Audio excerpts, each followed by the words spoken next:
Okay, let me also quickly go across to Varavar Rao, because he's also a man who's been, there is of course a lot of talk about sedition charges being slapped against him also. So Rao, there is of course a lot of attention now to the whole Binayak case. But there is the other side to the story, that there is clear and cut evidence that if you have to work amongst the tribals, if you have to take care of their rights, if you have to tend to them, you have to listen to the Maoists. Could it be then that Mr. Sen might have been forced, might have been coerced to carry these letters? Is it not true, Mr. Varavar Rao, that Maoists actually impress on people who are working in the area for their own ends? No, it's not their end, in fact. It's the end of the Adivasi people, it's the end of the people at large, for which Maoists are serving, and of course Binayak Sen also is serving. Since the Maoists and Binayak Sen, both of them are serving the same cause, that I think is the ire of the state, that is the ire of the government there, because government doesn't want people like you and me to sympathize with the cause which the Maoists also are fighting. That is the real problem. In fact, I'm also facing sedition cases from right from 1973. Okay.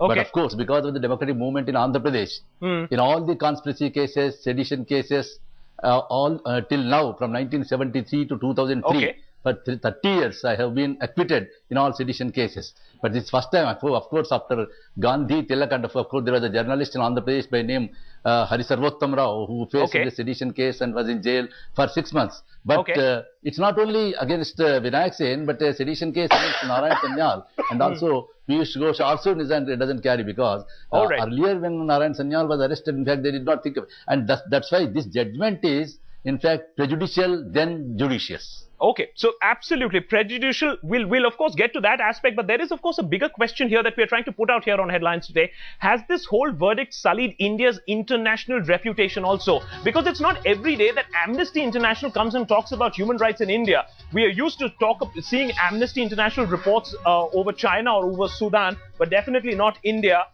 Mr. Shakil Ahmed, can I just put this question directly to you? Would the Congress be worried that Amnesty International Nobel laureates are writing to the Prime Minister and asking him to have a relook at this case? India doesn't definitely wants to be known as a country that abuses human rights. Of course, this is all a serious concern for us, and the media, the reaction of the media was very important in this regard, the Indian media and the international media as well. But as I have said, the policy of the Congress party or the government regarding Naxal, the violence perpetrated by Naxal is dangerous for the internal security of the country. Prime Minister has stated this on a number of occasions. But it is not a simple law and order problem. We should act holistically to solve the Naxal problem. There are some genuine grievances. There are some perceived grievances. The country should address that. Then some youngsters who have joined the Naxal movement, if they want to come back to the mainstream, they should be given the opportunity to do that.